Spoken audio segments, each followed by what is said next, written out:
This program duration is planned for 90 minutes. Thank you very much. Thank you, Ahibrama. So this program duration is planned for 90 minutes. We are recording this. This is also live streamed on YouTube. I'm going to switch that off. That is what is playing back. This program duration is planned for 90. Just 1 minute. We are recording this. This is also live streamed on YouTube. Thank you, Ahibrama. Switch that off. That is what is playing back.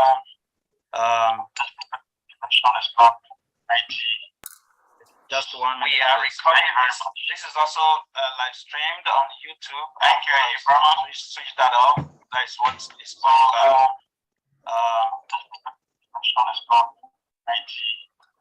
Just 1 minute. We are recording this. This is also live streamed on YouTube. Thank you, Ahibrama. Switch that off. Okay, sorry about that. Sorry about that, please.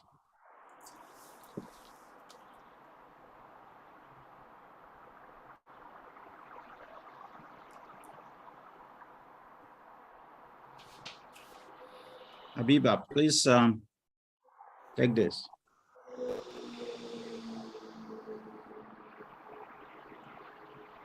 Habiba.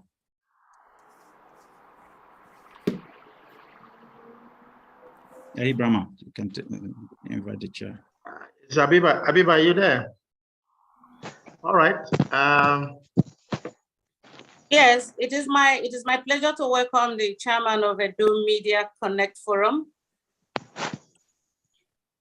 Amedu Musa Esquire, all the way from the United Kingdom. Chief, you're welcome to our program. Good evening. Thank you very much. Good evening, everyone. Thank you for all your efforts. You make my job easier by the day. Thank to the Honorable Commissioner, Chairman, everyone. Invited guests, it's my pleasure to welcome you to this wonderful program, the 8th in a series. I will not take much of your time than to say welcome and let's sit back and discuss the issue at hand. Thank you very much. Thank you. Thank you, Mr. Chairman. Habiba.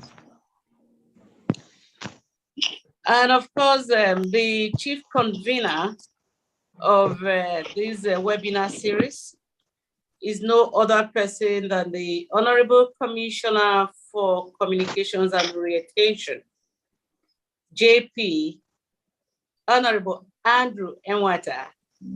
Good evening, sir, and welcome. Good evening, Habiba. Good evening, Dr. Hens, and good evening to Sir Ahibrama. It's a great honor to be here again, the 8th in the series of our webinar, Talk to the People webinar series. For me, it's a great delight, particularly because today we'll be talking about the benefits that we can gain if we have all our diaspora brothers and sisters support what we are doing in attracting investment for our art, culture, and tourism sector in Edo State. There's a whole lot happening. We have the MOA project, we have the cultural district, we have a whole lot of departmental stores springing up. And the beauty of this is that it is a Make Edo Great Again promise the governor made to Edo people. And the only way we can make this succeed is when the people factor into it. And we have a huge diaspora population. And when we look at the remittances, it therefore explains one thing, that this partnership, if it must gain the kind of traction that will bring the quality and kind of investments we need to make our state great again, we must ensure that our entire diaspora population is part of this new order. And I must commend the organizers. We have two great speakers today, the Honorable Commissioner for Art, Culture, Tourism, and Diaspora Affairs, a veteran in this business, my brother and friend, Honorable Daniel Byton. And of course, we have Mr. Kevin Waibi, the Managing Director of the Edo State Investment Promotion Office. I know they'll do justice to our tonight's topic. The idea is for people to know what government is doing and for them to talk back to government. I want all our participants tonight to sit back, enlightened and enriched as we enjoy the interactions that will happen this evening. Thanks for the platform. Dr. Hens, I appreciate what you and the other members are doing. Our chairman, High Chief Musa Medu, KD, and other members of the platform. This is great, knowing that it's the 8th of the series. I know that when we get to 20, we would have been able to assure Edo people that democracy is not just about government, but about the people, because that's where the sovereignty of governance lies. Thank you. Thank you, Honorable Commissioner. Ehi, please introduce our special speakers.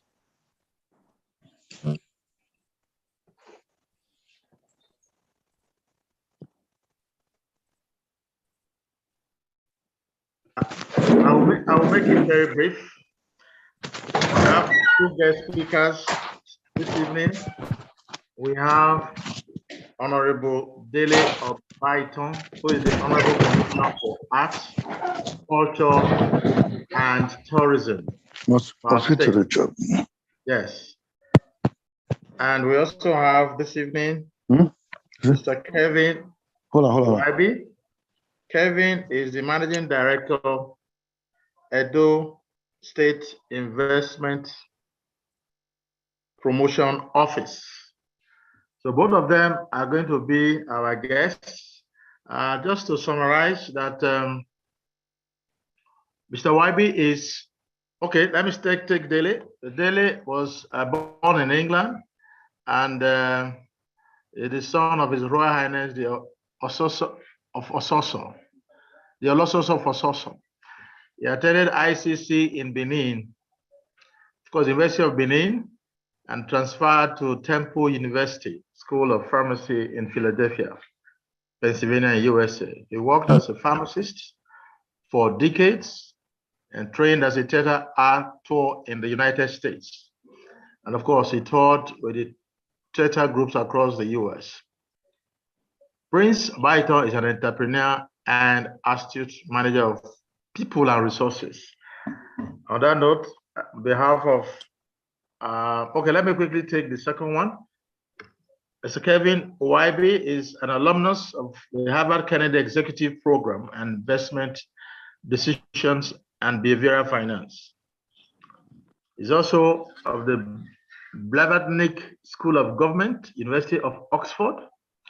He earned a master's degree from Leicester University in the UK and is a member of the National Committee on Zero Oil Plan Agenda.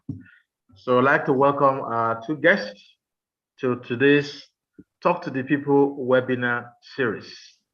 Thank you, Dr. Hens. Over to you. Yeah, thank you very much, Ehi Brahma. We are going to go to the Q&A session. Before then, we'll invite, let's invite our speakers to give us just brief statement. After that, we'll go to Q&A session, and we'll ask, we ask that you please raise your hand electronically if you have a question or questions for us, but we are only going to entertain 1 question per participant. If time allows, we can take a second question from you much later. Please keep your question short and straight to the point, just like Ehi Brahma advised us earlier. Now we go to our speakers. We'll ask Honorable Commissioner Prince Obaitan to kindly make his opening statement. Honorable Commissioner, sir. Good evening, everyone. It's a pleasure to be here. Let me start by thanking you for allowing me the privilege to be here on the platform to communicate with our Edo citizens worldwide. I just came on board in March, and since I got here, we've been doing a lot of work, and it gives me great pleasure to be able to speak to everyone about some of the things that we are working on. His Excellency, the Governor of Edo State, Mr. Godwin Obaseki, gave us a mandate to make Edo great again. And I consider myself honored to be part of this administration to serve in my capacity to make sure we deliver for the people. So I'm not going to say too much because I'm looking forward for an exciting and productive interactive session, and we'll go from there. Thank you very much again for the privilege to be here. Thank you. Thank you. We call on the second speaker. Please, your opening statement. Okay. Okay, good evening all. First, I want to thank the Ministry of Communication and Orientation, and at the same time, the Edo Media Connect Forum, for giving us a rare privilege to be able to speak to our brothers and sisters in the diaspora, which we highly respect because of their contribution towards the development, socio-economic development of the state.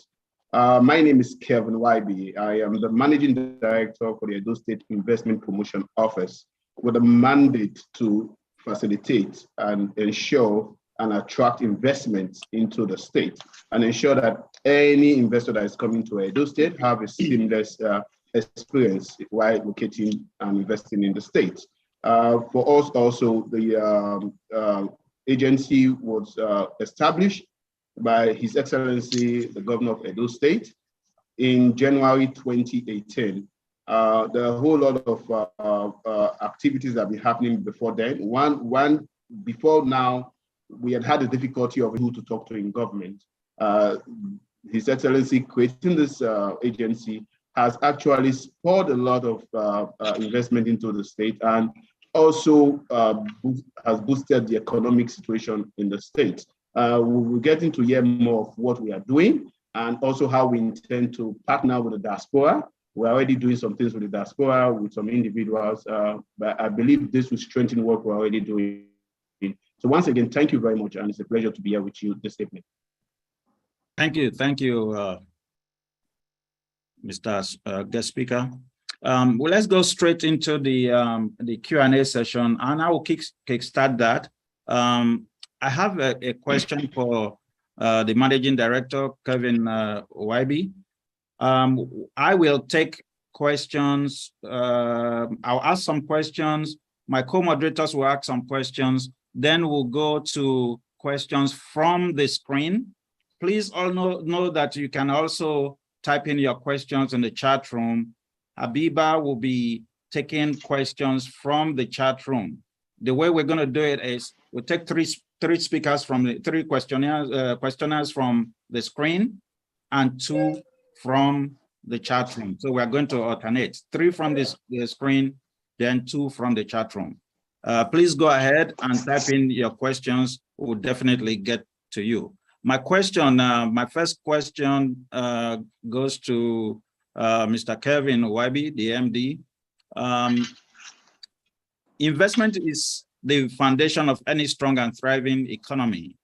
The Edo State Investment Promotion Office, which you lead, is an initiative of the Obaseki administration to underscore the importance of investment flows into the state.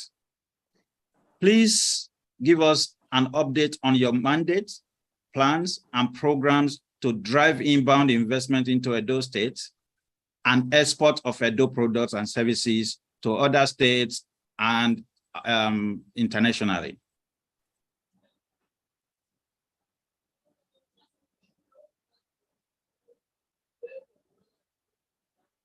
Mr. Waibi, please.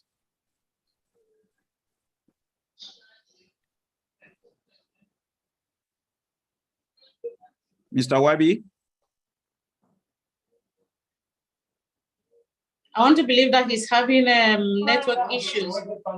Yeah, I think he dropped off by accident. He might join again. Maybe you want to take someone else. If you don't mind, go to your own question. All right. Yes. Okay, Dr. Hens, thank you. Dr. Hens, let me crave your indulgence and that of the chairman and convener to also recognize and welcome Dr. Ikbenwusa Uhumwabi, a key member of the Edo Media Connect Forum. Doc, you are highly recognized. Doctor, at the end of the day, is going to provide a summary of today's proceedings. Dr. Uhumwabi, you are highly recognized and welcome. Thank you.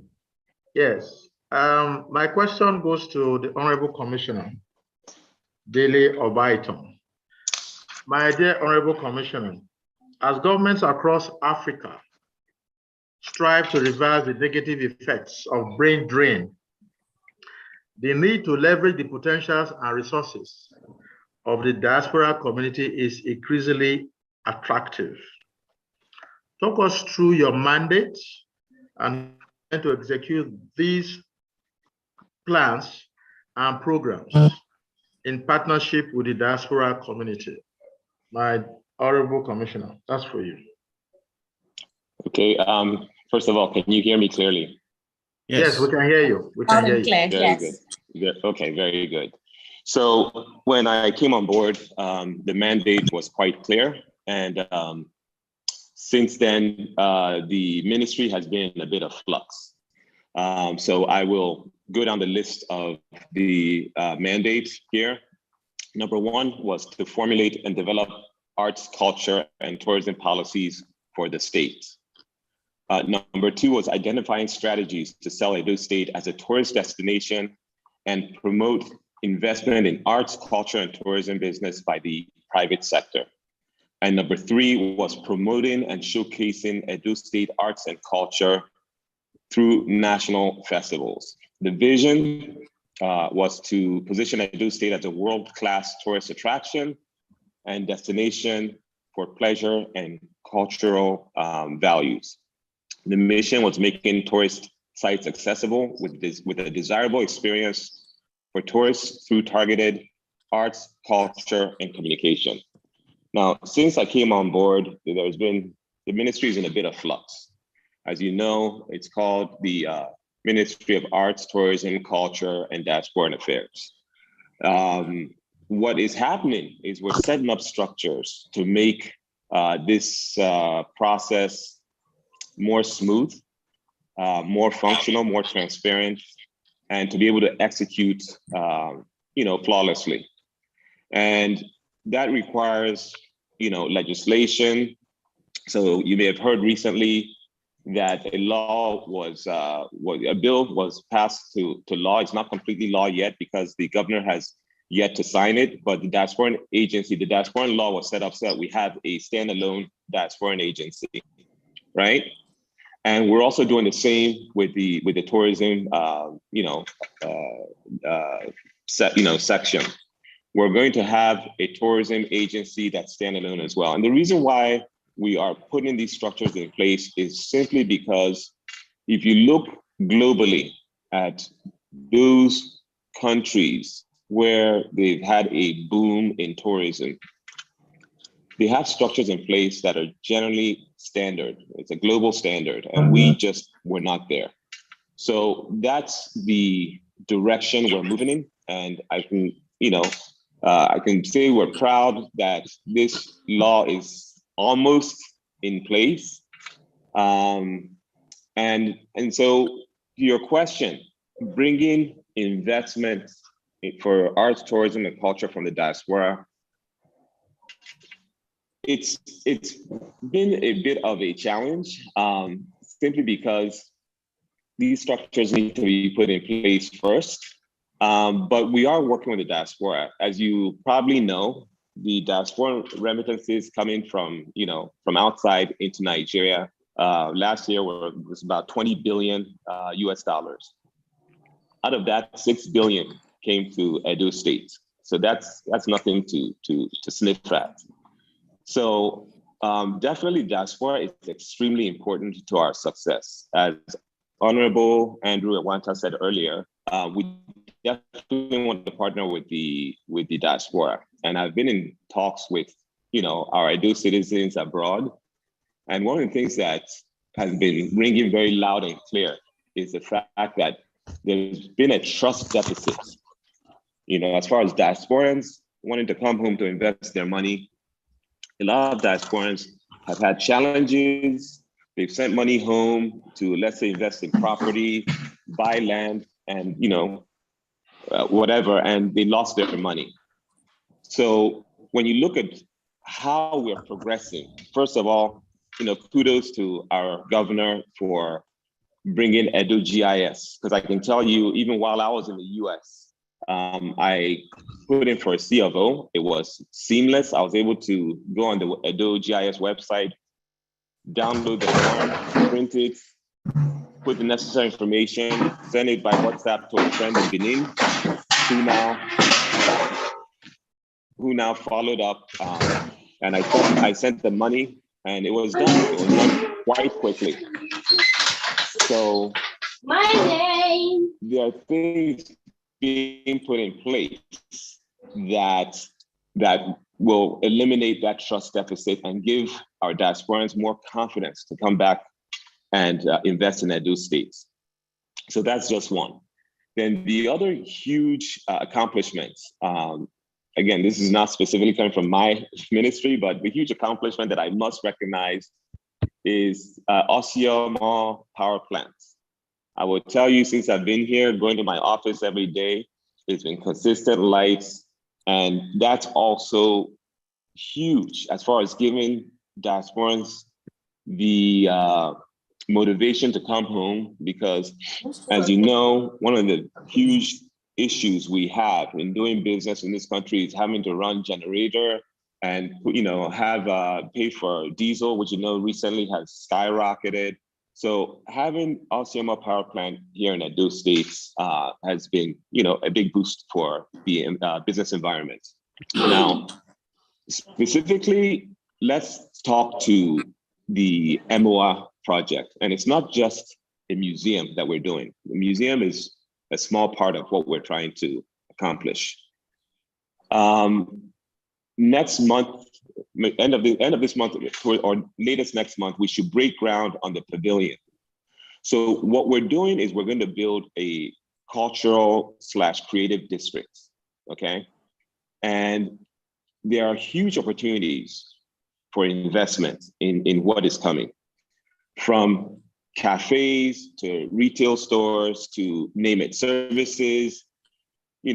I urge diasporans, if you haven't looked at buying land in Benin, you might be behind the 8 ball, because land is appreciating quickly because of all the things His Excellency has put in place. So that's the first thing. Sorry, I'm a salesman by nature. I need to plug that. So, I would urge diasporans to think outside the box, even within the box, as to what can you bring to Edo State? What don't we have? What problems can you solve? Because the field is wide open right now.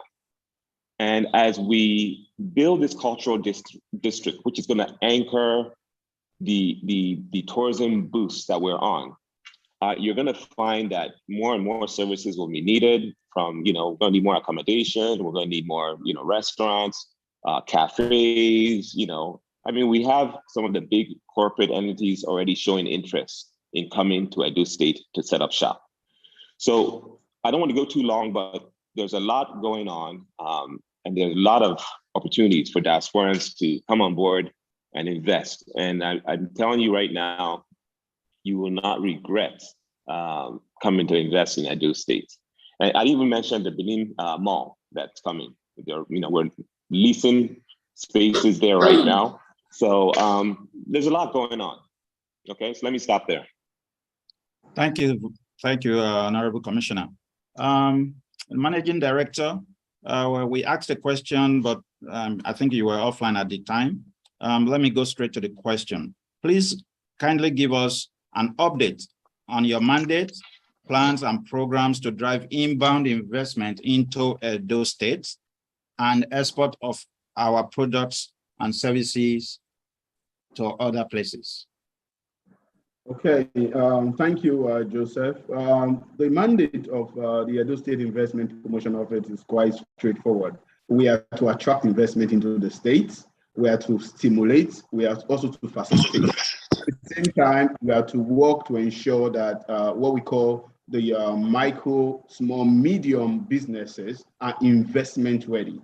And we are also enabling the business environment, and finally, promoting export of goods that can be made in Edo State. So for us, looking at what we have been doing when we came on board, the first thing was to start to speak with the private sector. At the same time, coordinate the way we do our operations with the private sector. That has been highly possible with the intervention of His Excellency also.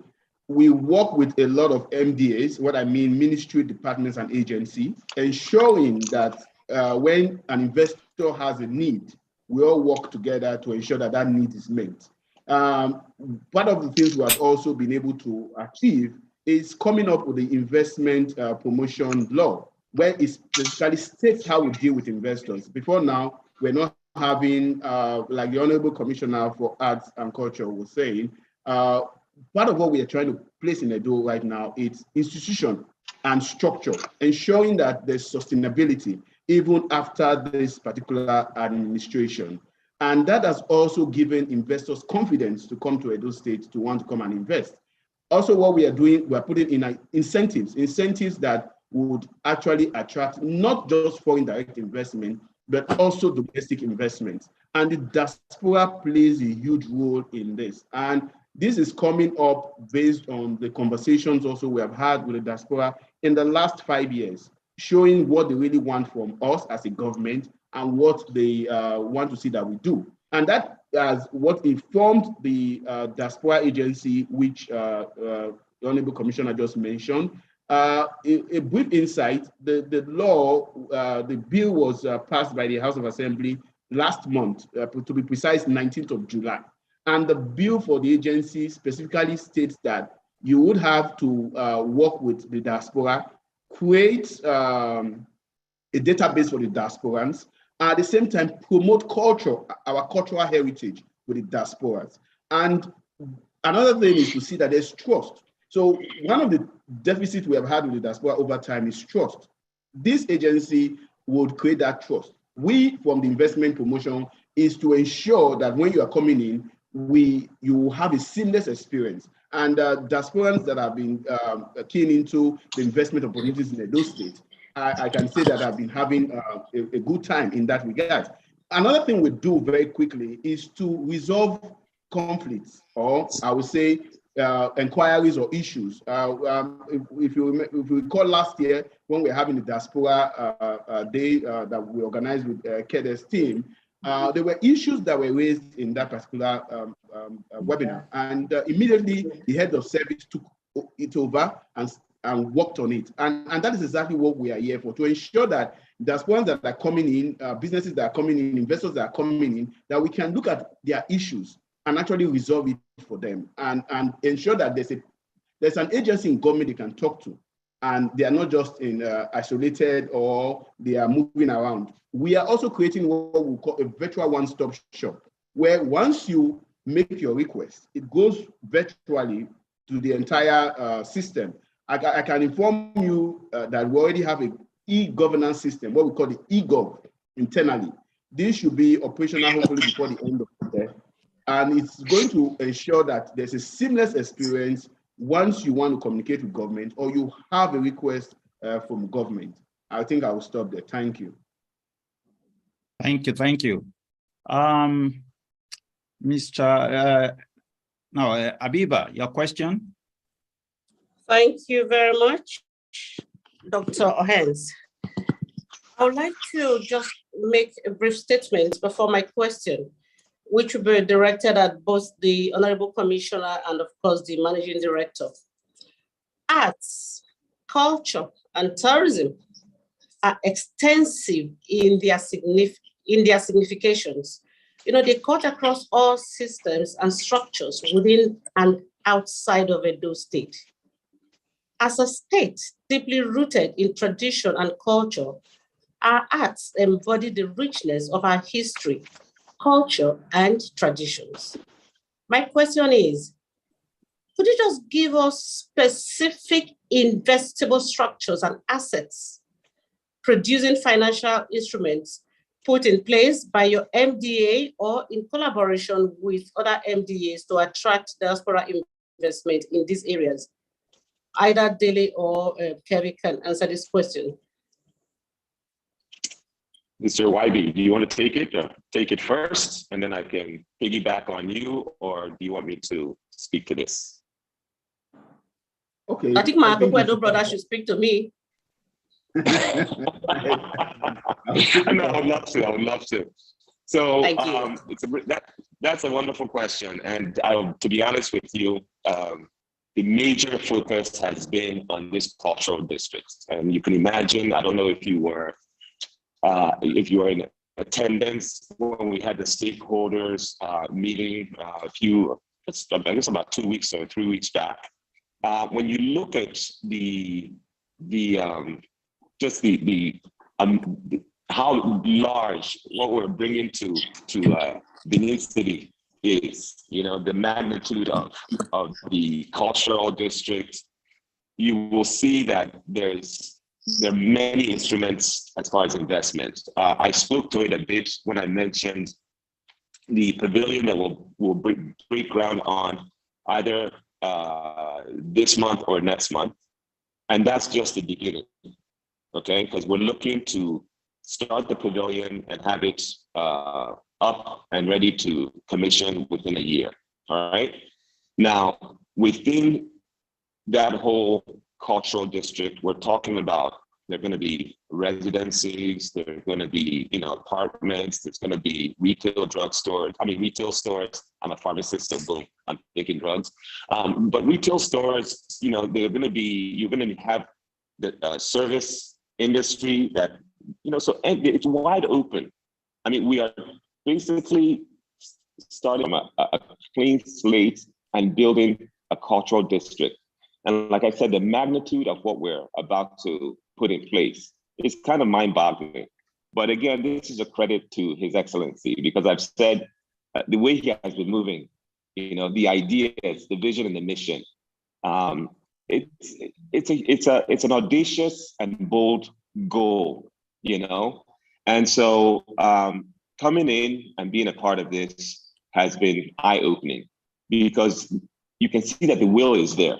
And he's brought on team players that really want to execute flawlessly and deliver on the mandate for the people.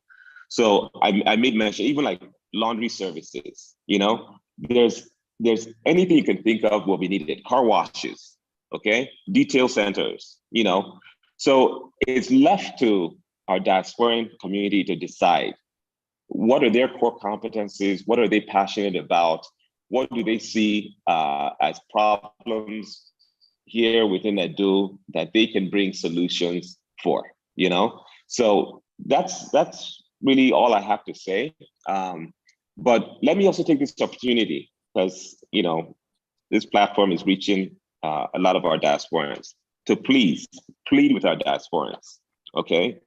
I know Nigeria is not perfect, and I know Edo State is not perfect, but there is a difference between constructive criticism and demarketing your country. So I want us to, as we ask the diasporans to be on board, we definitely need this partnership. But let's face it, nobody's going to invest in a place that you continue to demarket. And with the power of social media and the reach of social media, I think we need to be careful the messaging that we're putting out about our state and our country. There are a lot of challenges, but challenges are, especially with everything that's going on in the world right now, the challenges are global. For example, I was in the US. My twins, I was afraid to send them to school because of all the mass shootings going on there. But you don't see Americans putting it out there that, our country is horrible because we have mass shootings. We have more mass shootings than any country in the world, right? So we need to be careful. Now, I spoke to the trust deficit earlier and some of the things that His Excellency has put in place to address them. So we talked about Edo GIS. We've also, been addressing the land grabbing issue, where people, sell land over and over and over again. Those things are now being addressed. Thank you. Can you hear me? Can you hear me? Yes, loud and clear. Yes. So then I mentioned the power challenges. Osceola Power Plant addresses that. And then the big one in our country everybody's talking about is insecurity. Okay, now His Excellency, was it 646 million? Please, somebody correct me if I'm wrong. Has invested heavily to put an army base, very strategically in Edo State to curb the insecurity we're having in our states. As you all know, this bill was signed into law, the anti-grazing law. So there are things being put in place to address the insecurity in our states. And I'm just proud to say that the Honorable Commissioner for Public Safety and Security, Honorable Commissioner Amalulu Ojihomo, has been doing a fantastic job. And I want you all to just be proud that Edo State now has an EXCO where we have serious collaboration amongst the different ministries. From the Honorable Commissioner Afi Braimong, who's on this call, who we work together to go around to supermarkets to see, are they carrying Edo products? You're here in our states, you're profiting from our states, and when we go through the shelves, we don't see any made in Edo products. She has been leading that charge. And we're really working together to make sure we deliver on His Excellency's mandate to make Edo great again. So there's a lot going on, but we need the diaspora because eventually I was abroad for 35 years. We only have one home. Edo is my home, proudly Edo, from Akoko Edo. So some people get confused sometimes about the Yoruba name, but I am Edo. So we need to work together. We need to work on our messaging globally, because right now, as you all know, the Edo arts and culture is a hot topic worldwide. And as they say, you need to strike when the iron is hot. So I believe there's a renaissance going on in Edo, and we need the diaspora to be part of it, but we also need the diaspora to have faith in what His Excellency is doing and what we're trying to support him in delivering for our people. So please, let me stop there. Thank you. Thank you very much. I don't know if Kevin would want to put some icing on the cake. Kevin, are you there? Yes, I'm here. And I just want to collaborate with what the Honorable Commissioner has been saying. For us in Edo State, like I said earlier on, we are looking at structures, we are looking at institutions. So looking at how can the diaspora in terms of arts and culture, one of the things we are working on presently is the tourism master plan. At the same time, we have the 30-year plan that everything will come into in terms of the way we are going to be doing things. One thing we do very well in Edo is plan. We most times, I can say this very quickly, we see the impatience and all of that, but we are in it. And being one that has been in diaspora and now privileged to be home, I can tell you that His Excellency is not always, wanting to use knee-jerk approach towards things. So for us, once that master plan is out, you will find out that a lot of it will resolve the issue of trust. It will resolve the issue of security is not what you usually would want to be speaking in public. But I can tell you, we quickly forget that the environment. Just a few days ago, I was with some diasporans, and last year they were in Edo, and they had to give their own testimony that a lot they were hearing about insecurity wasn't like that. And I can tell you that within the state, the metropolis, you will not have issues. Where we are having issues is at the federal roads. That is the reality. And it has to do with the bad roads and all of that, which hopefully is not a state affair. Let's get it very clear.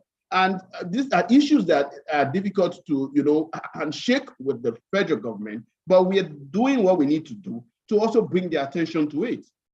We just said this is our country. This is our state. So for us in Edo State, it's beyond just saying we are in government but no. The idea, I'll give you an example. About 2 years ago, last year, we forget that about almost 2,000, in fact, 1,998 prisoners were unleashed into Edo State with the prison break. But immediately, His Excellency ESCO, they were able to tackle that issue. Right now, we have constabularies. Edo State is one of the states that have constabularies, where you are training people to be in the force. we're having vigilantes in terms of local policing, community policing. The local chiefs are part of it right now. You will see, the fact is that if we're not secured, you cannot even come to town. So I must say that within the Emoji Police, we don't have, to be very sincere, it's been tackled. And I want to thank the diaspora because I see the contribution in terms of security. I am in most of those platforms. I see what they do. And the diaspora, most times, they don't just invest in terms of profit. They invest emotionally because this is our country. They want to see, they have fathers, mothers, uncles, aunties here. They want to see them safe.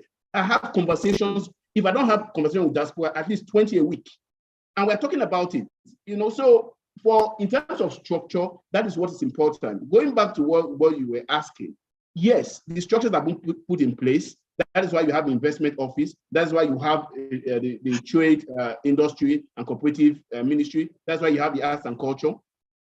That's why you're having a diaspora agency being set up. Because we understand that the diaspora, they have a mind of their own. They are not looking for anybody's money. In fact, they're going to add value to you. So we respect you and we will do everything to make sure that you come in.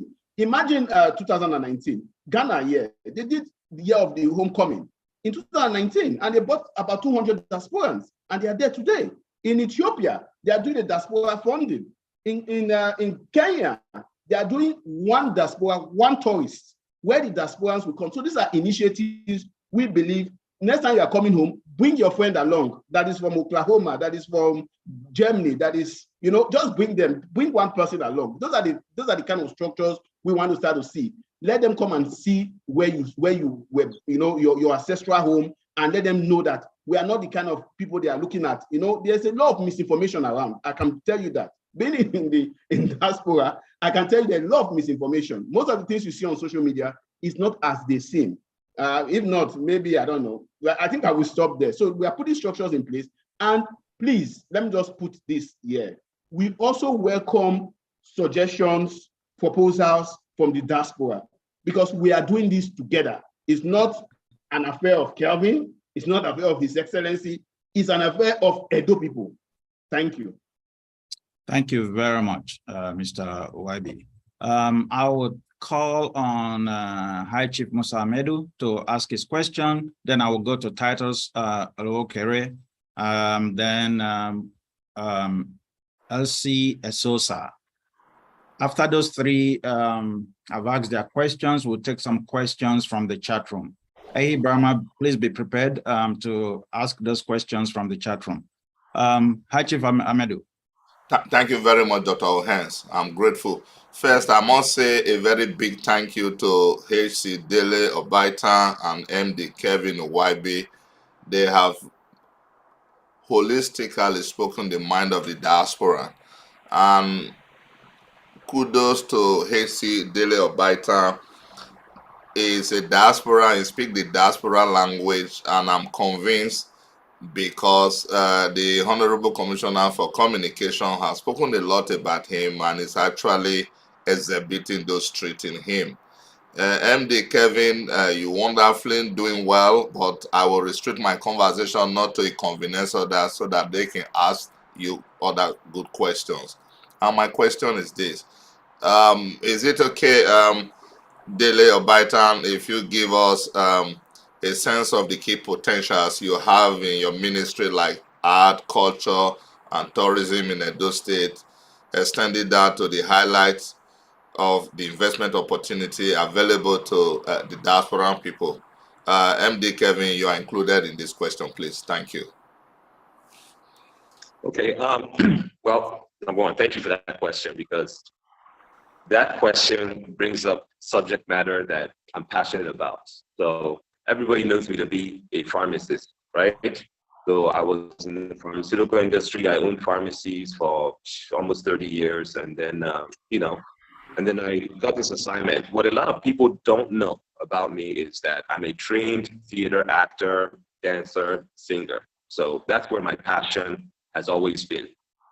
Now, as you know, our mothers and fathers, the old school, our old school parents, back in those days, they didn't want to hear about you wanting to be an actor or a singer. You had to choose a profession. So you're a doctor, you're a lawyer, you're a pharmacist. So I was part of that. So I became a pharmacist. Later on, after finishing pharmacy school, I followed my passion, went to theater school, and the school I went to was a minority school, which, you know, if you're in diaspora, you know that things can be stacked against you if you're, you know, have a lot of melanin in your skin. So they wanted everybody that went through that school to be what they call a triple threat. You should be able to act, dance, and sing. That way you increase your probability of getting work. So that's a little bit about me that's not well known, okay? So you mentioned, you know, some interesting points as far as how can we basically showcase Edo talent to the world. Edo, what do we have in Edo that we can showcase to the world? And as you all know, really the differentiating factor for Edo states that we just have not really taken advantage of, let's be frank, is our culture, is our rich heritage. It's the Oba of Benin, the palace, you know? I mean, let's face it, Edo culture is, I mean, we have quite a diversity of different tribes within Edo, and that's what makes Edo so unique and so beautiful.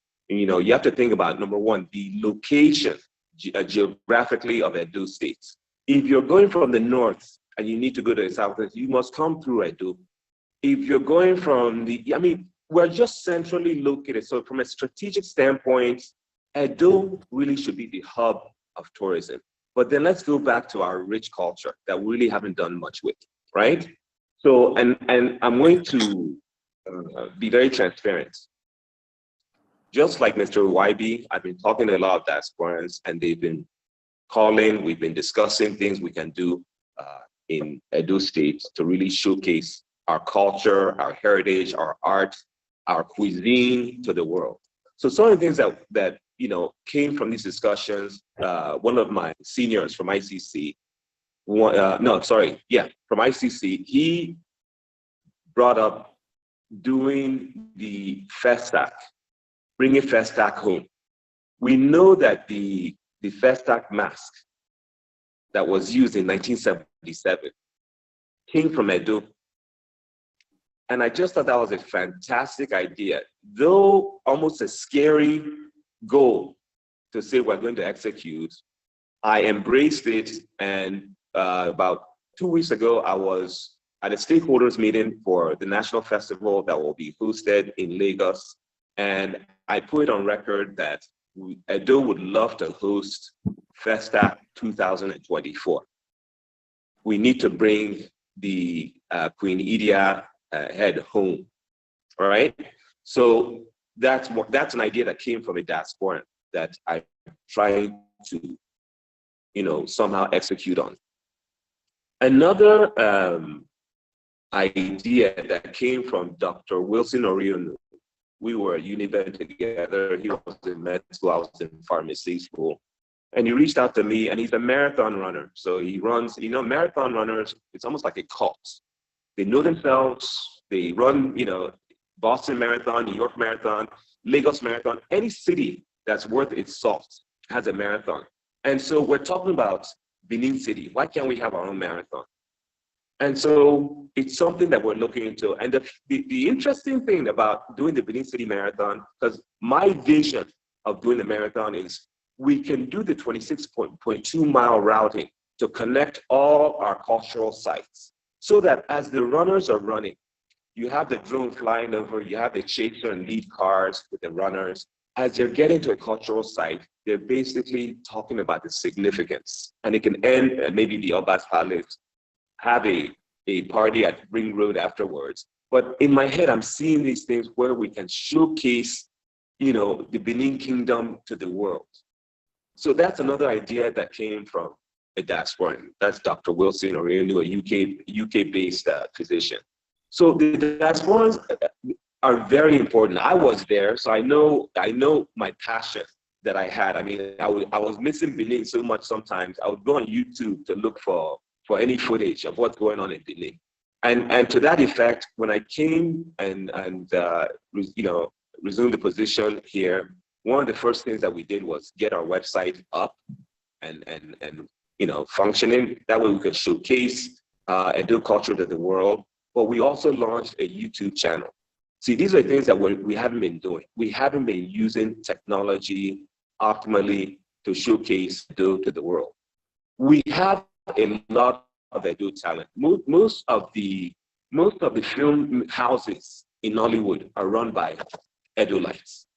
Our musicians have dominated the world on a global scale. So some of what we're trying to do is bring some of like filmmaking to Edo, right? So there's just a lot that we can do. I will tell you some of what we've been working on in the ministry. So we've been cataloging our Edo State cultural festivals, cataloging our cuisine. This one is very dear to me because I have children that were born in the US. And I know for a fact, we have a lot of children born in the US that are growing up that don't even know our foods. So one of the things we want to do as a ministry is put out a cookbook, Edo State cookbook from different areas of Edo that we can now showcase to the world. Because I know a lot of Oyibo people who love our Nigerian foods. Over the years, there are a lot of Indians, Sri Lankans, Egyptians, Lebanese that have come to get educated in Nigeria and maybe they're living abroad. They would be interested in a cookbook, as well as our diasporans, so they can show their children how to make our foods. We did World Dance Day, did World Culture Day, showcasing our culture, and then World Theater Day, we took theater to the Selu markets. So there are many things we're doing. I would ask everybody to follow our page on social media and also join our YouTube channel. And if you're a content creator or you know content creators on ground, have them send in their content. Because one of the things that we are really trying to do as a ministry also is set up right policy, regulation, and standardization of like our hotels, restaurants, lounges, and all that, so that we can also gradually elevate up to global standards, okay? We're bringing back culture clubs in our schools, in our secondary schools, and then so many more things we're doing. I probably can't think of everything that we're doing, but that's, let me also talk about Edo Fest, which the former Arts and Culture Commissioner was hugely successful with Edo Fest and a lot of the initiatives that he brought to Edo State. And I've called him and actually gleaned some ideas, and we're working together. He did a fantastic job. So where I don't need to reinvent the wheel, I'm not going to. Where I can bring some new things to elevate the game, I will, okay? And we're also going to do Edo Fashion Week. That's something you're here first. We're working on the first ever Edo Fashion Week, where we're showcasing our cultural fashion, and we're bringing our Edo musicians to perform. There's a lot coming. I'm excited, and I hope that the diasporans will be excited too, and join us as we execute on the governor's mandates. Let me stop there. Thank you so much, Honorable Commissioner. Titus, please make your question very direct to the point, very brief, and we'll expect our speakers to keep their responses short, so that we'll be able to give opportunities to more people to ask questions. I see a lot of people raise their hands up previously, dropped it, and we have so many questions in the chat room. We would want to, this is audience participation forum. We want as many people to have an opportunity to ask questions. Titus, please. Yes, sir, I'll be very brief. Dr. Hans, sorry, Titus, we've done 1 hour already. Thank you. Titus, over to you. Okay. Yes. Okay. Thank you. Before the next question, because I think that question was also, and it's part of my remit. I just want to quickly say straight to the point, as Joseph has said, one of the opportunities you can get in Edo as a diaspora, it's, as we speak in Edo State, we don't have 10,000 rooms. What I mean, hotel. One of the things you want to do when you're talking about tourism, it's a good place to live when you come in. And for us in Edo State, I've seen a few diasporans making hotels. We want to see how we can come together and have a 5-star hotel in Edo. Right, well, what we have in Edo is 3-star, and that's the Portia Hotel. And most of you that can afford it, you're already there. But Edo can afford more, because most of us traveling, you pay over $200 for a room. And that is less than what we actually pay at Portia presently. So we want to be able to work with the diaspora to create a 5-star hotel. Something else that is in the works is the Benin Enterprise Park. The park, it's about almost 1,000 hectares, precisely 997 hectares that is available that you can actually set your business. So for those that have trust issues, that was one of the reasons why we created the park, to see that you could come, we could give you a location there or land, we could ensure that the licenses you need, we work with you to ensure that you can get those licenses. That is exactly why we are here, to make sure that those are the things you can get. Something else that is very important, in the next couple of weeks, we're having a film festival. A few weeks ago, we're in Germany. We're having what we call cultural integration. And that is another thing we want to encourage diasporans to work with us. In your various countries you are located, we can partner with those countries to have legal migration, to have a situation where I call it brain circulation and not brain drain. Because if you recall, a few months ago, we had the Nigerian Edo physicians of the Americas. 65 of them, they were in Edo State, where they attended to over 4,000 patients for free. So there's a whole lot we can gain, and there are a whole lot of investment opportunities. You can see our email there. Just drop us an email. We will attend to you. That is why we are here. I think I want to stop because of other questions coming in. Thank you. Thank you. Titus. Yes, I'll be brief. My name is Titus Odowokire. I'm Yoruba man by birth, but by marriage, I'm a Edo citizen, and I carry Edo passports. And because I have the best woman any man can pray for, I'm very proud of Edo State, and I feel a sense of belonging in Edo State.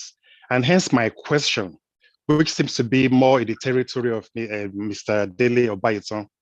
In your last response, you mentioned 3 times, what can we showcase from Edo State?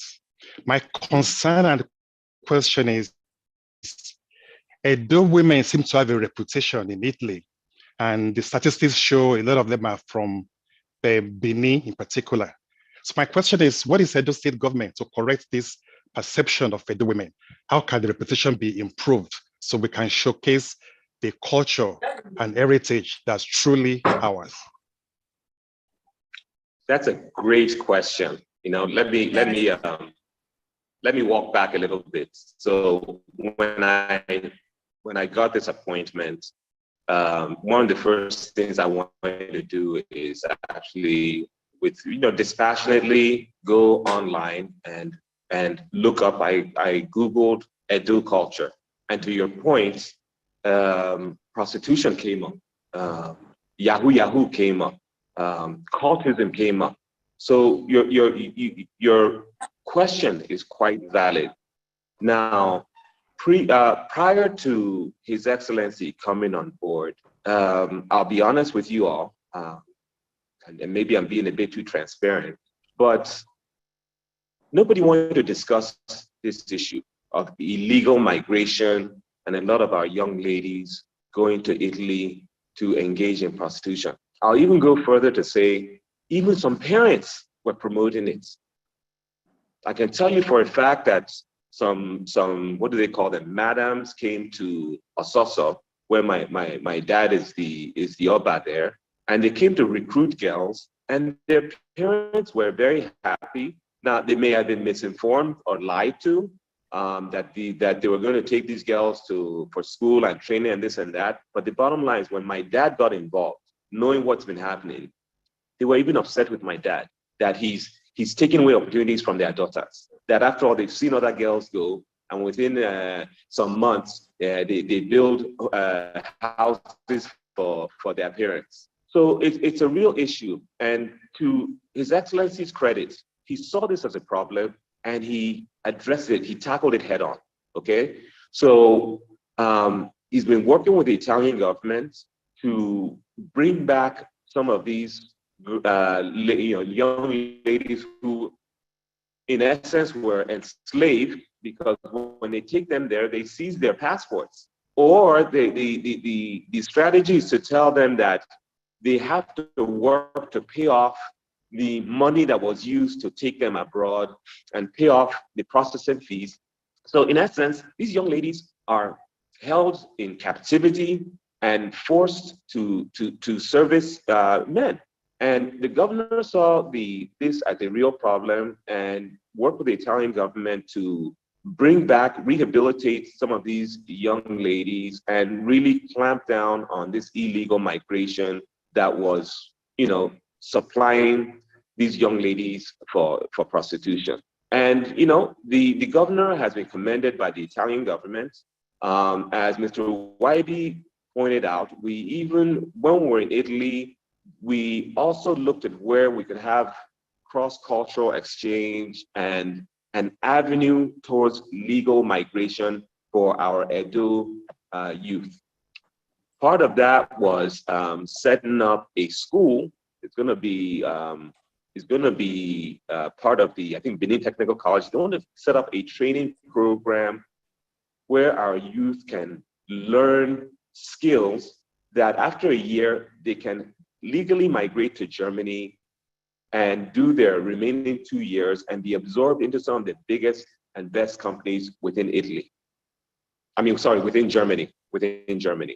So to your point, the governor saw this, and we have been doing everything in our power to address this issue. And a lot of opportunity is in play now to help our youth get the opportunity to get skills that they can use to make a good living. Even Edo jobs. The lovely Ukunebo Dare, who's the MD of Edo Jobs, has been doing a fantastic job, with giving our youth skill sets. A lot of them are now Microsoft certified network engineering. They are here, they're getting remote jobs, and they're being paid in. Basically, this whole prostitution deal and the Yahoo boys, at the end of the road, why do people go into crime? Yeah, you may have some bad eggs. We know that. But let's face it, the country is tough.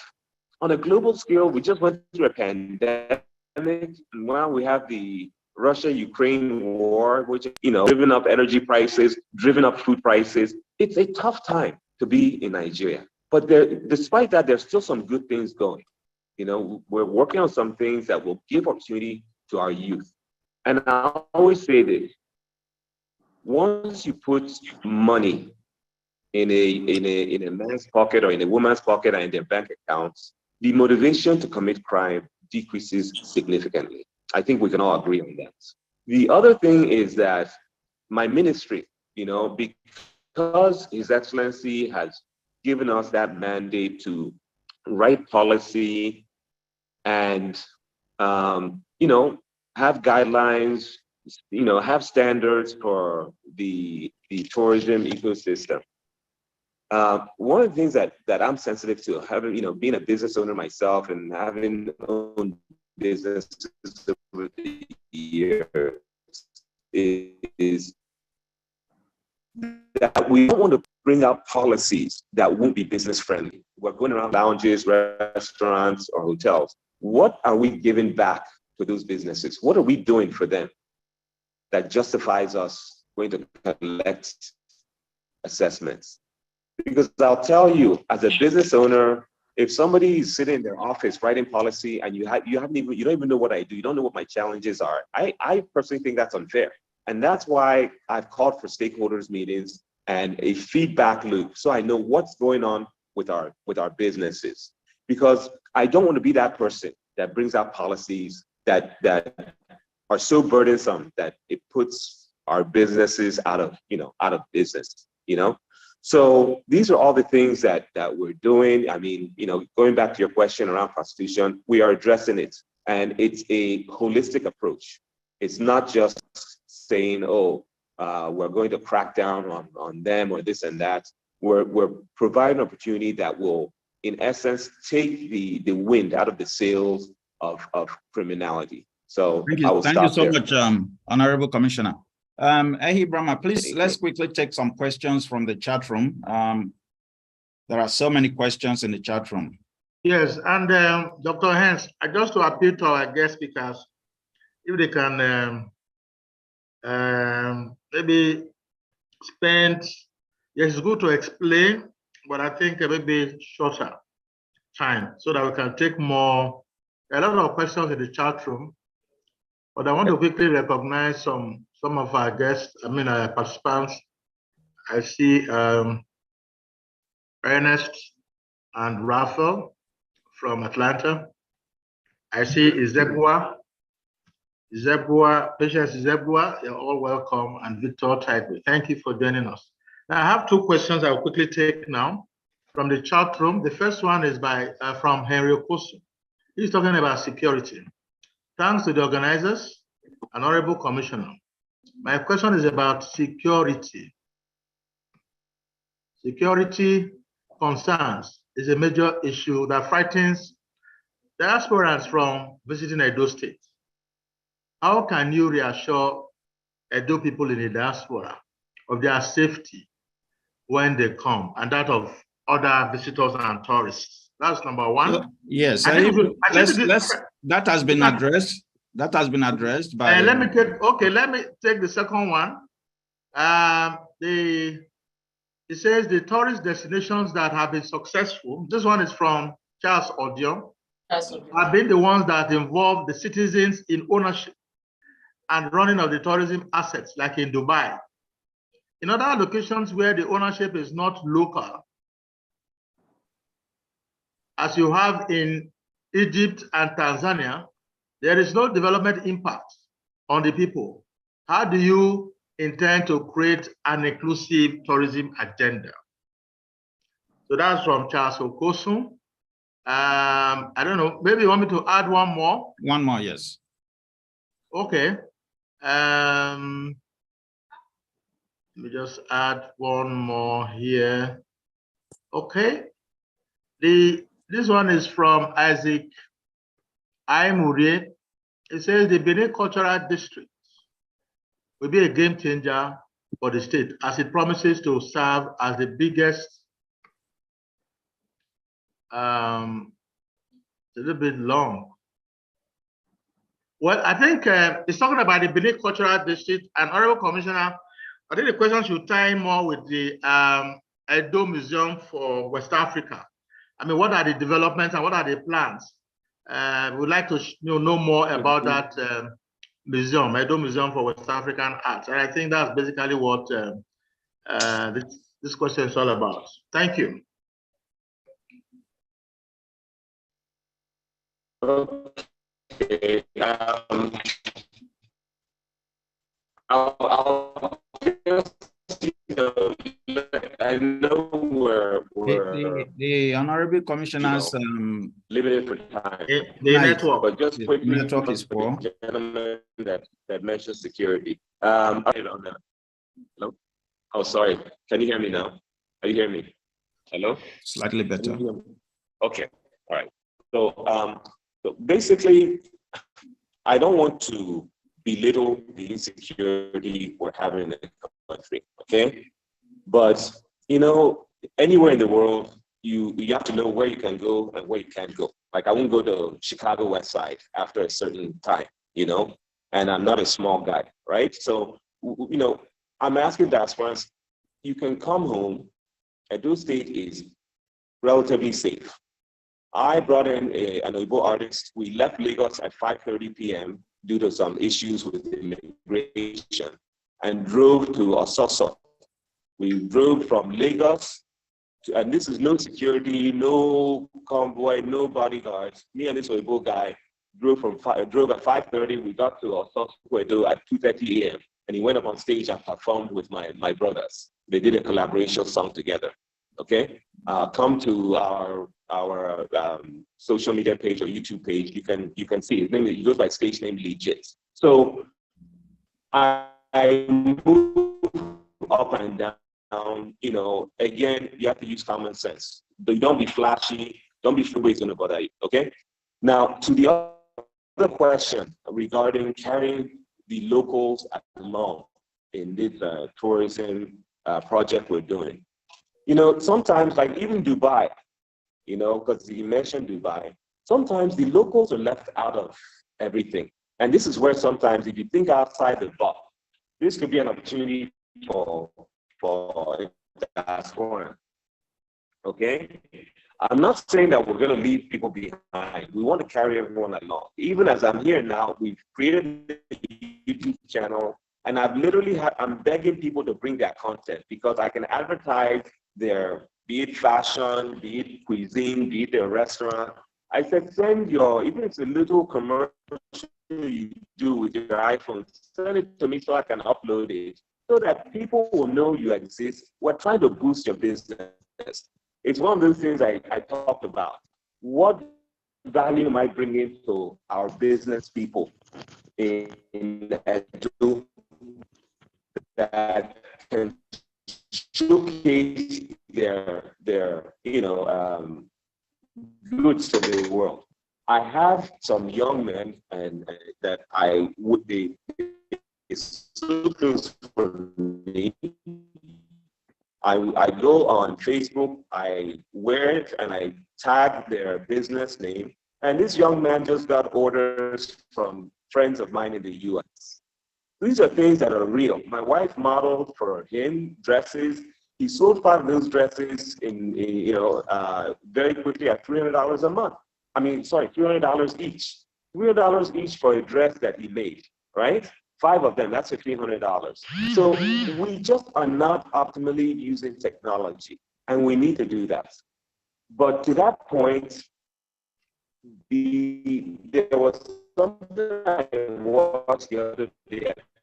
Honorable Commissioner, please take some time to some people, the locals were not being carried. Honorable Commissioner, in a section of meetthelocals.com. It's that when people come to Dubai.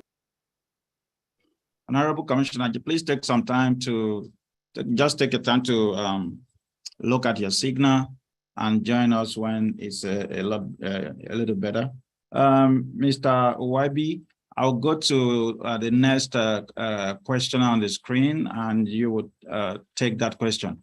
LC Esosa. After LC, I'll go to Kede Ihe. Okay. Thank you, sir. Good evening, everyone. I want to thank the Honorable Commissioner and the MD, Mr. YB, for a very enlightening session we've had so far. My question, however, is, to what extent is your ministry and agency collaborating with MDAs at the federal level in achieving your objective of providing a peaceful and secure investment climate in Edo State to improve diaspora investment and exports, especially in the areas of arts and culture and tourism? This question is for both of you. Anyone can take it. Mr. YB, you go first. Okay. Thank you, Elsie and Joseph. Before I take the question quickly, I want to recognize that the head of services on this call, he chairs the Diaspora Steco and the Tourism Steco, and we have a special advisor on project policy, strategy, and performance, Sarah Joyce Ogu, on the call also. Just to let you know that we take these particular webinars that we do very seriously. And going back to Elsie's question, yes. In fact, the first thing we do, my agency, is to actually partner with the federal agencies. And one of the core ones we partner with is the Nigeria Investment Promotion Commission, NIPC. That is the agency actually that investors go to knock the first time they come to Nigeria. And again, we work very closely with the Federal Ministry of Industry, Trade and Investment. We also work very closely with the Nigerian Export Promotion Council. I am also privileged to be at the technical team at the national level. Very recently, we are working with the Presidential Enabling Business Environment, what the council, which is called PEBEC, which their mandate is on the ease of doing business. Enabling the environment, like you said. And just recently, we are coming up with a program nationally looking at how to ensure that the state starts to take action on enabling the business environment and providing incentives as you do it. And that is already ongoing, and it's in partnership with the World Bank. So for us in Edo State, we are quite privileged because of the His Excellency, the Executive Governor. You know his background. Because of his background, we can live with. So for Edo State, we have the political will.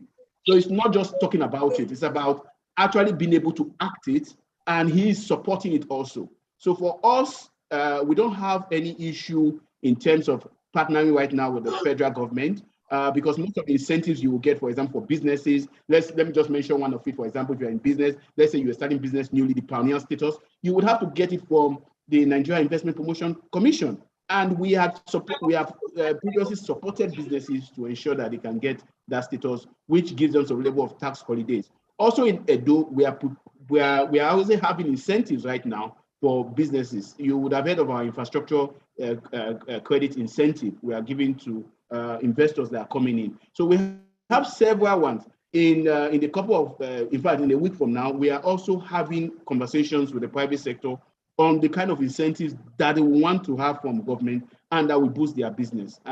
Because of what we said earlier on, I think I will stop here. Thank you. Thank you very much, sir. That was very good. Dr. Hines, are you there? KD is on.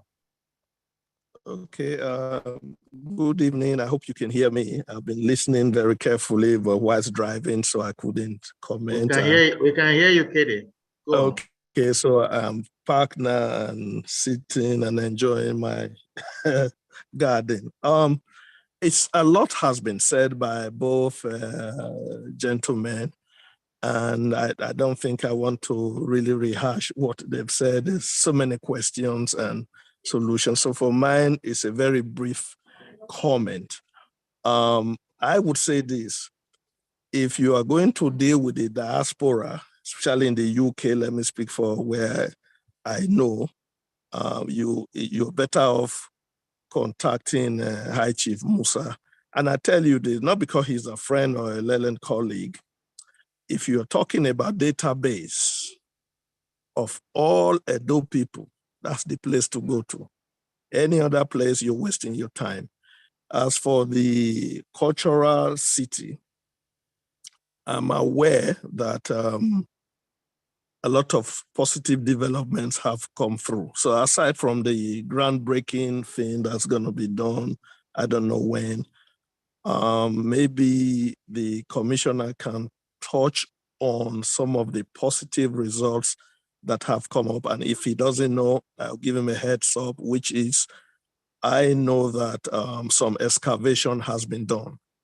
And for sure, what has been discovered are thousands of years old. And so kudos really to the project managers and the governor for doing that. But you need to really drill down to diaspora who want to invest on a low-hanging fruit. I hear about this 5-star hotel business. I can tell you that having a 5-star hotel entails more than the idea. It involves a lot of money. It involves a lot of planning, and our people have the money to invest. But like you said, the trust deficit has to really be dealt with. That's a serious one. And just 3-4 hours ago, I had to market Edo from top of my head.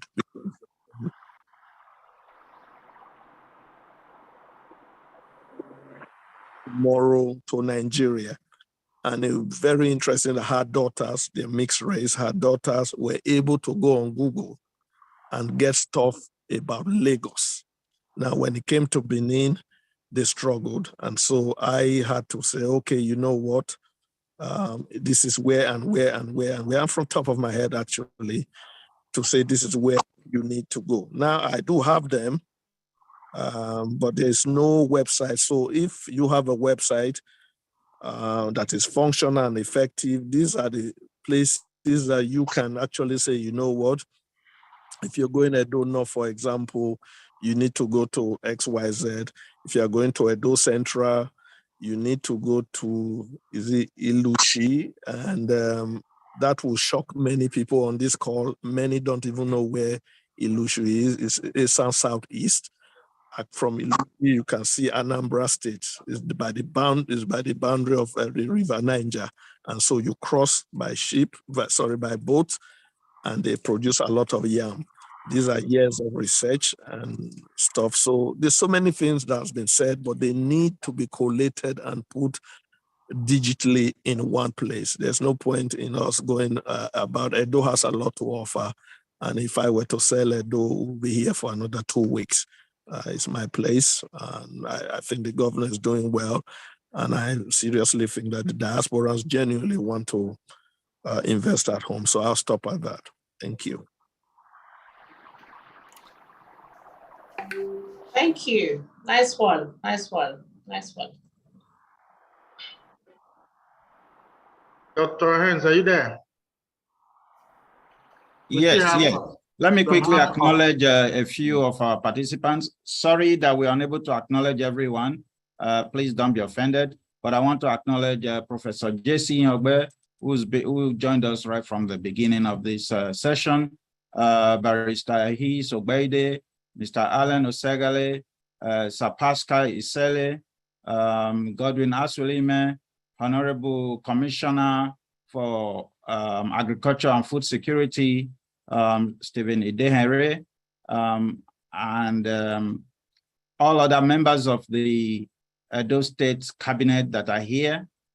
Know that your presence, your participation is highly appreciated. Ehi, we've done exactly 90 minutes. 90 minutes. Yes, we've done 90 minutes. Let's take 3 questions from the chat room and go to our executive summary. Dr. Hess, do you mind? Can we just take 2 now on the screen, then I can take 2 more. Okay. From the chat. So let's go to Iponwosa and Stephen. If they can take the questions back to back so that they are answered together. Iponwosa Aswen first, then Stephen Lawrence next. All right. Thank you all so much, and it's a pleasure to be a part of this webinar today. I have just a couple of questions. The first one is, getting diasporans to come invest in Nigeria. I think one of the greatest problems we have is the issue of security. So my first question is, what is the government doing as regards security to encourage us to even come back home and get our money, into something we're not sure of if it will be secured? So first of all, the issue of security. Then the second question is, I know the Committee on Investment has been on for a while. So would like to know what have they been able to achieve? Because it's one thing to say, okay, we are doing this, we're trying to get diasporans to invest in Edo State. What can be shown for the job they've been doing all this while? Because it's not enough for us to just keep having meetings and having this diasporan group. What's the achievements? What have they been able to achieve this far? Let's know if things are progressing, then it can encourage us to say, okay, yes, this is working, now we want to step into it. Because we get very discouraged to get ourselves involved in things that have to do with Nigeria. So we want to be encouraged by hearing results. We want to hear results. And my first question is the issue of security. Do you have a second question? Because the security has been addressed twice. Do you have your second question? Go to your second question. Okay, sorry, I came in late. Where are you calling from? Where are you joining us from? Sorry, I'm calling from Canada. So we're going to, you can watch the recording. It's on YouTube, and after I posted the link earlier, I'll post it again. You copy it, you can watch it all over at your convenience. But if you have a second question, we'll allow you to go to your second question. If you can touch on it a little bit, because I can't watch everything because of time. If you can touch on it a little bit, I will appreciate. Okay, thank you. The speakers have heard that. So Stephen Lawrence. Sorry, can everyone hear me? Yes. Okay, thank you very much. I'm calling from Kent in England. Just to say that thanks for all the constructive discussion so far. I've enjoyed it. I'm a bit of a novice when it comes to Benin affairs, although I've been abroad for quite some time. Just to actually endorse the points made by, I think, the second to the last speaker about the need to actually have a web presence. I think just to mention that I have little children, I have children, for example, aged between about 12 and 14. They're keen to know about the Benin history. and they're keen to know about the tourism opportunity in Benin. So I think what I would employ the commissioners to do is to make sure that first of all, they have a web presence. Secondly, whenever you go to Benin, you go by the local airport. Also, they need to also have a physical presence in the local airport to actually to have an office there to actually say to people, these are what we have on offer in Benin. These are the places you can go. They also need to have some sort of a map, which actually tells you of the key tourist sites to go to. If you go to countries like Thailand, to Turkey and other places like that, you can have a map of different sites of interest. Benin has such a rich culture, which we should all cherish, and there is a lot more we can actually put out there. It's more of an endorsement rather than a question, if the mom said so. Thank you. All right. Thank you. Ehi, do you okay, our speakers. Honorable Commissioner, you first. I'm sorry. So for part of that gentleman's talk, I was battling here with my tech, but I think that I heard the last part where he mentioned the website and having a list of tourist sites. So if you remember, I said one of the things we're trying to do is actually we're in the process of doing is cataloging festivals. We want to be able to showcase our festivals, like I said, our cuisine and everything to the world. Our tourism sites. I actually did an Edo North tour recently just to go and do an on-site assessment of our tourist sites to see which ones we could prioritize based on our limited resources to see which we could bring up to global standards. So these things are ongoing. But to the gentleman's point, we definitely have to deploy technology optimally. And some of the things that I've thought about is not just a YouTube channel, but like I think another gentleman said, when they go on Google to look at, where can they enjoy when they come to Edo State? What kind of experiences can they have? We need to have them strategically on our website. And I would even go one step further and say, we put like QR codes where you can use your smartphone to scan, and it will tell you just a teaser to drag you in to want to come and see it for yourself.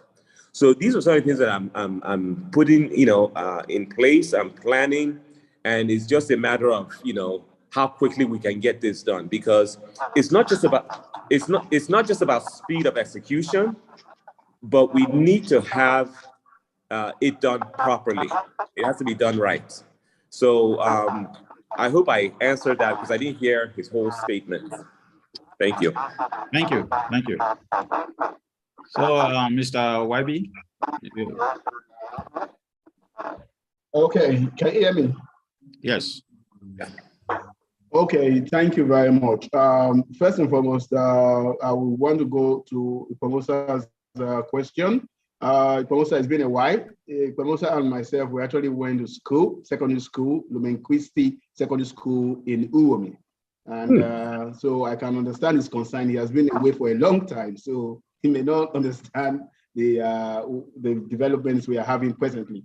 But just to go straight to the question, for us in Edo State, like I said, security within the metropolis, we don't have an issue. Take it from me. But on the highway, it's a national issue where you are having, I don't want to start to mention, because I think those in diaspora are following the news more than we even locally here, and it's been tackled. And diasporas are fully involved. Most of the security apparatus that have been put in place, it's the diasporas that are doing it. I can tell you at the central right now, that's what we call Edo Central, the Eastern area. I know a lot of diasporas that are working towards even having, some locations for the military to be there and all of that. You are doing a whole lot. So I don't want us to overflow the issue of security. We can do more, and we are going to be doing more.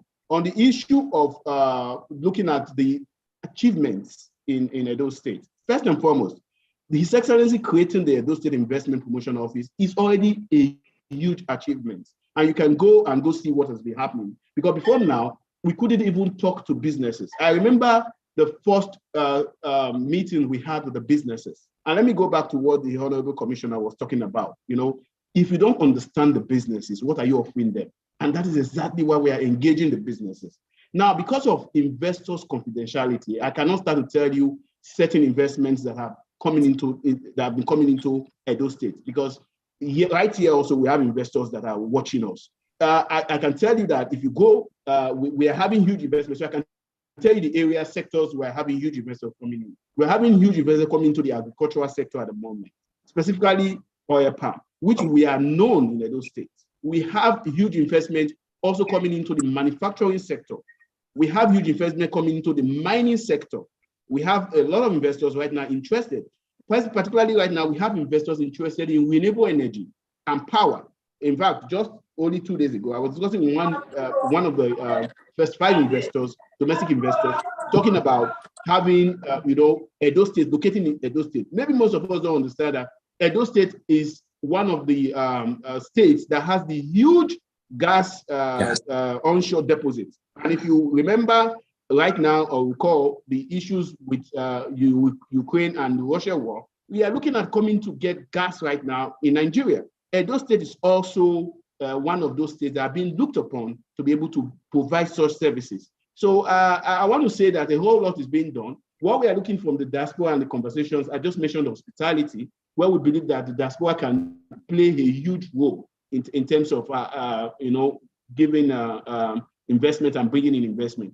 The trust deficits we can handle. That's why we are setting up a diaspora agency. That's why we're setting up a tourism agency. Let's recall that remember that we're all from this state. I've been in diaspora. I know what it is also. And I can tell you that I have no regrets coming down to Edo, coming back to Benin, and actually serving my motherland. Thank you. Thank you. Ahi Brahma, the questions from the chat room quickly. Well, let us quickly take this one. I think is really more of from Jonathan Okolo. He says there are abundant minerals in Akoko Edo State. Akoko Edo local government area. What is the government doing to tap those minerals to increase the IGR of our state? That came from Jonathan Okolo. I think the one from Benedict, one has been answered by the Honorable Commissioner in the chat room. It's really concerned about different groups in the diaspora that are floating estates, property development, and how can fraud be prevented if there is no regulatory agency. I think that one has been treated by the Honorable Commissioner for Communication and Orientation in the chat room. I think we should just deal with this one about increasing IGR and the abundant minerals. But I also want to make the point that the earlier question, if our Honorable Commissioner for Arts, Culture and Tourism can throw more light on the Edo Museum for West African Arts, I think a lot of people are really interested in the vision behind creating a cultural district in Edo State. Thank you. Okay. Okay. So I'll go with the mineral. Or well, why don't you tackle the mineral, then I'll talk to Emoa a little bit. Go ahead and tackle the mineral. Okay, fine. Okay, fine. So if you're looking at, let me talk about them. Yes, thank you very much for the question of, the solid minerals in Edo State, and specifically Akoko Edo. So for information, we also have gold in Edo State. So what we are doing presently is actually institutionalizing that also process. My colleague, Ethan Ozamere, he's the Honorable Commissioner for the Mining, Oil and Gas at the moment. And I know that we have been having a whole lot of conversation.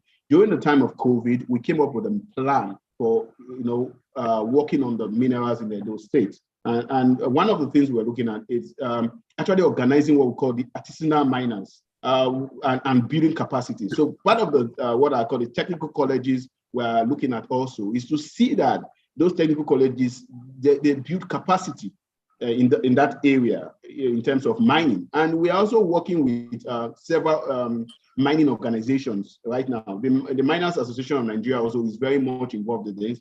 The Cadastra is very much involved in this. Now, before you start to look at, I hope you know that when you look at mining, really, it's on the what we call the exclusive list. So that has always been a challenge when you are dealing with states. Just recently, states are now saying that they want to create what we call special purpose vehicles to see that they can leverage on it. For us in Edo State, we are working very closely with the federal agencies to see that we organize that sector. once you can reorganize that sector, which we are presently doing, then in terms of getting more revenues, that will definitely come in. And you want to also make it attractive. Another conversation we are having is that one of the major issues they have is infrastructure. Infrastructure in the sense that the kind of machines they use, for mining is very expensive. So we are working towards saying, okay, can we have a kind of businesses? This can also be, opportunity for the diasporas where we can have a lease agreement with the kind of equipment they use, with most especially with the artisanal miners that may not be able to, afford machines like the large corporates or do research like the large corporates. As we speak right now, there's a research going on nationally looking at what is actually under the ground in terms of our potentials in terms of mining. Because each time you go to the cadastre, all it says to you, that is in commercial quantity. No. An investor will want to know, what exactly can I get? Is this sustainable? Is this something that after 10 years I can still be mining? If I go and take money from Afrexim Bank or African Development Bank, will I get return on investment? So yes, we are doing something about it. And I will always say, we are also open to suggestions and proposals so that we can tackle whatever this in terms of maximizing revenue for the state together. Thank you. Over to you, Honorable Commissioner, please. Yes. Please give me that question again. Honorable Commissioner, the issue is about the cultural districts and the Dome is going for West African art. Any updates? About MOA. So, like I mentioned before, MOA is just it's a small part of the greater picture. We are looking at building a cultural/creative district. The first phase of that, which will break ground either end of this month or early next month, involves building the pavilion. The pavilion will be built. Hopefully, we'll have that completed and commissioned within a year. And then the different phases will continue until we have the actual Edo Museum of West African Arts. It's going to be a research facility, a high-end, high-tech storage facility. And basically what we're going to have is a situation where we may even be hosting artworks from other African countries, because what we're building is unlike anything that they really have here, I can say, as far as West Africa and maybe all of Africa. So things that need to be studied, need to be researched, will be coming to MOA for experts' attention. I mentioned, obviously, there are going to be cafes, there's going to be an amphitheater. We're even going to start prepping the ground by starting what I call the hashtag Beautify Benin. So we're going to be greening the city, doing a lot to prep the ground down for what's to come. I don't know if any of you have seen some of the schematics for what the cultural district will look like, but it's quite impressive. So again, the MOA is just a part of what the vision is by His Excellency, the Governor of Edo State. So if you have other questions, you can feel free to reach out to me. I'll be glad to talk to anyone who has a keen interest in what we're doing. Dr. Hens, over to you. Thank you. Yes. Thank you so much, Honorable Commissioner and Mr. YB. Thank you so much for doing justice to the questions that were asked. There are a number of people who are participating in this session that I would like to acknowledge. Mrs. Helen Brown, thank you for joining. Professor Matthew Igalo, thank you for joining us. John Obo, Maryland, thank you for participating. Benedict Amianawane from Germany, thank you so much for joining us today. I want to thank every one of you, Dr. Ahideno. Dr. Ahideno from Dallas, thank you so much for participating. There are a number of people I would like to acknowledge, but time wouldn't permit. but thank you all for joining this session. While we wait for our Dr. Ikonwosa Omori to put together an executive summary, I'll call on the Mr. Uwaibi first, Calvin Uwaibi, to do his closing statement. Then we'll go to the Honorable Commissioner, Bamidele Abaiton, for his closing statement. Dr. Hans, very briefly. Yes, briefly, please. Okay. Thank you very much, all on the call. Just quickly, there was the question on fiscal planning, right? We are dealing with it. All the estate people that are making estates around the state they were called 2 weeks ago for a meeting, and that has been addressed. So there should be no fear. If you need the commissioner to meet, or the agency will direct you rightly, you won't have a problem with that.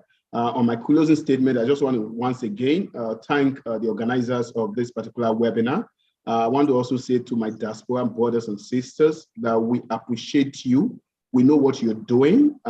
This time that your remittances is supporting the socio-economic development of the state. We really appreciate that. And we know you are doing that emotionally also, because you really understand that we need to grow Edo State together. On this note, I want to say we are always available. If you look at my screen, the Edo State Investment Promotion Office, we have our emails and our website there. We are always open to collaborations also. Once again, thank you all. And wherever you are in any part of this world, I would say you'll have a blessed day. Thank you. Honorable Commissioner, sir. Well, first of all, let me thank the organizers of this webinar. Fantastic job. I feel privileged to be able to use your platform to speak out to our diasporan brothers and sisters. I see someone on here is a member of the Nigerian American Business Forum. Hello to you. You know what we've been trying to do over there in the diaspora. I feel the love and the interest that diasporans have for our home states, because that was me a few months ago. So I want to thank you all for the efforts that you're putting into developing our states. I want to thank you all because the sacrifices you make because out there in diaspora, bills keep coming. You're on your own. Nobody's going to, you can't go to anybody to beg for anything, So I get it, and I really appreciate what you are all doing, But I also want you to get excited about Edo States, His Excellency has put people in place that, frankly, I'm very impressed, from Mr. Uwaibi to, the honorable commissioners. They've been very open, they didn't know me before. They've been very open and supportive, and we're really working together to make Edo truly great again. So don't be pessimistic. I say be excited because I am. And I think that excitement and that positivity will give us the momentum to grow Edo. The security thing, I know everybody's concerned about that, but I've been coming back and forth from the US to Edo States, sometimes flying to Abuja, driving down to my hometown, driving to Benin. And frankly, again, we thank God for his journey mercies, but I've never had any issues. So my advice is always to stay under the radar, come and do what you have to do. Don't be flashy, use common sense, Edo is relatively safe. And to Mr. Uwaibi's point, Benin Metropolis is very safe. I feel comfortable going out at night. I don't have any issues.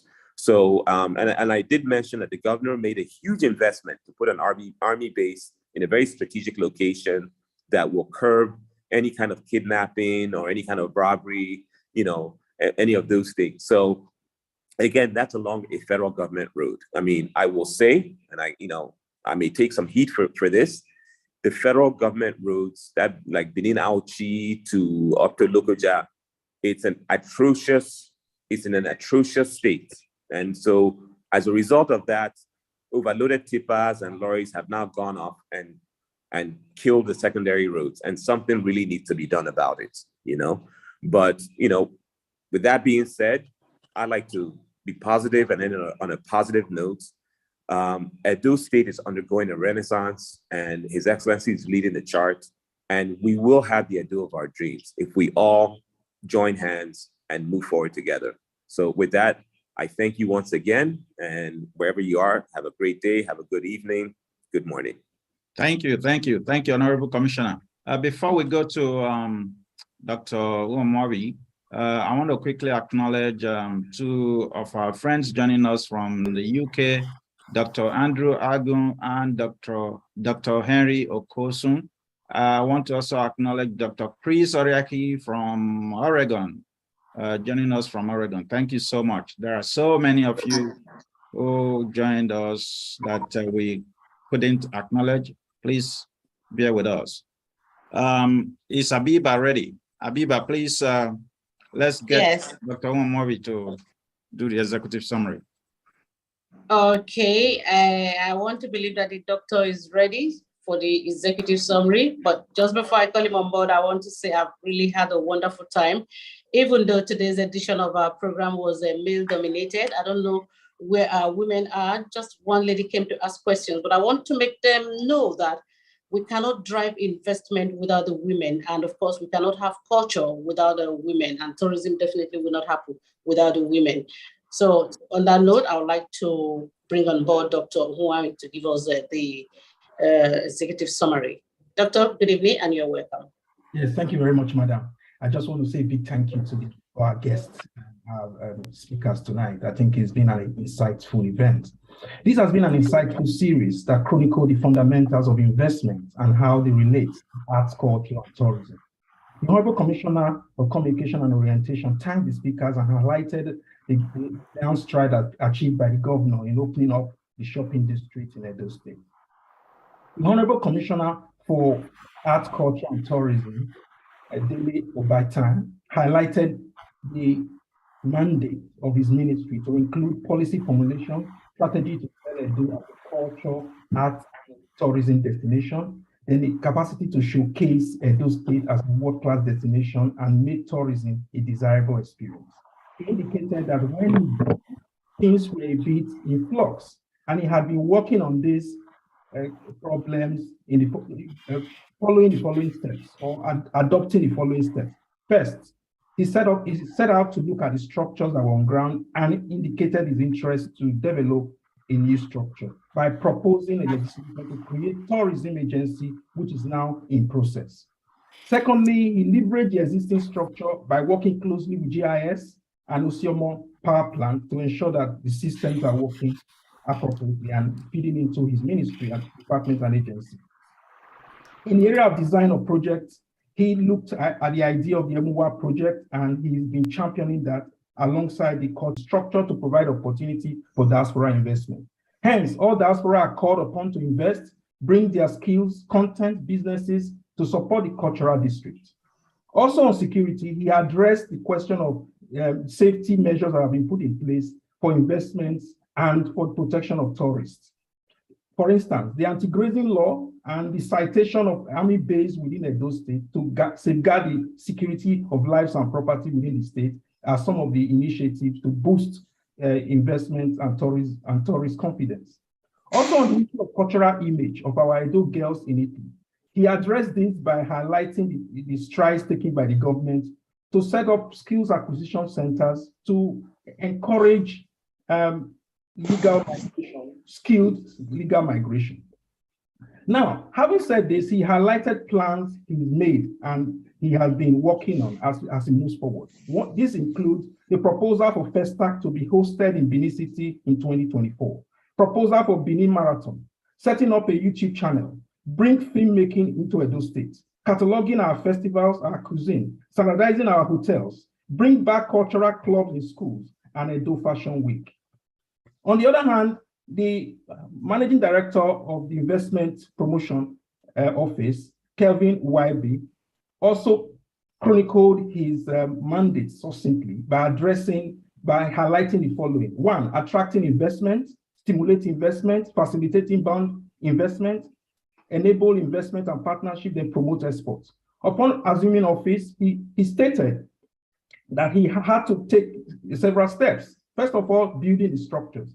Speaking of the structures, he looked at the idea of engaging the private sector and coordinating the activities within his agency.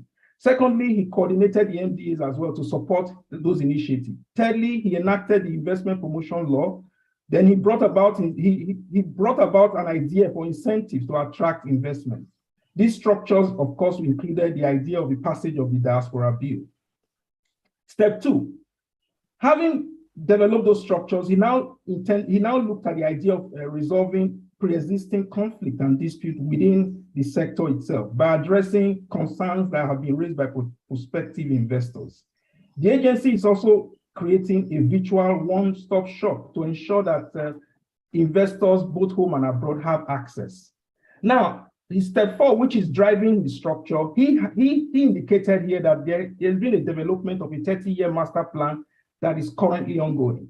He has also stated that Edo State is training security officers utilizing community structures within Edo State to ensure that people are safe and secure. And as such, the Benin metropolis is safe and secure as a result of this initiative, but he also thanked the diaspora community for participating in this. Thirdly, he looked at the development of trade and cooperative industry. He also highlighted the Diaspora Commission, which is being set up to ensure that the investment office works closely with diaspora to ensure diaspora investment in Edo State. He plans to build a 5-star hotel is one of his plans, and that is in the works. Plans to develop an enterprise park and desire to work with potential investors by providing the needed licenses and incentives are also in the works. He also has plans for roadshow in Edo, of Edo Festival across choice destinations.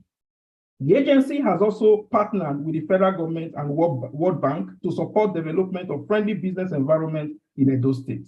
Discussions are ongoing to promote private sector investment in the area of agriculture, manufacturing, and renewable energy, as it has always been. Now, the speakers finally thanked the Obaseki-led government for the opportunity and support in driving these initiatives and delivering service to the Edo people. They also thank the diaspora community for the support. Both speakers urge Edo diaspora, friends, and business partners to support the investment and developmental strides of this government to move Edo forward. Thank you very much.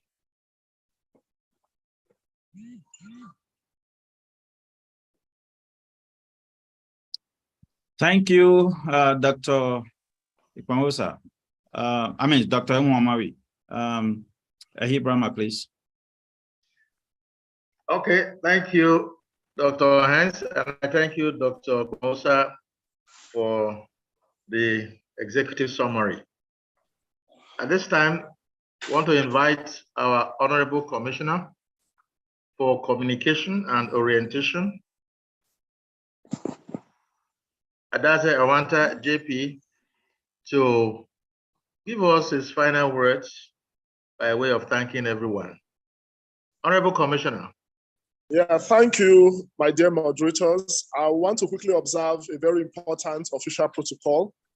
On this call was the head of service of Edo State, my boss, Anthony Okumbawa Esquire, and I must quickly thank him for staying from the time we started at 7 till now. My attention was brought to it, though I have commended him on the chat room. We really appreciate him. And I must quickly say that as chairman of the Diaspora Steering Committee and also the Tourism Steering Committee, he is one of the brain boxes behind most of the things you see. And we want to use this opportunity to salute what he's doing for Edo in making Edo great again. And also to quickly thank my boss, His Excellency, the Governor of Edo State, for allowing us to have a great platform like this. It's part of what we call our open government initiative, to talk to our people, to let them know what government is doing, and also get feedback from them, so that with those feedback, we can improve on what we are doing in making Edo great again. Tonight's webinar was indeed a very huge achievement. When you look at all the previous series we've had, remember we are dealing with the 6 thematic pillars of the MEGA agenda. You know, MEGA is the acronym which signifies the Making Edo Great Again campaign promise of the governor of Edo State.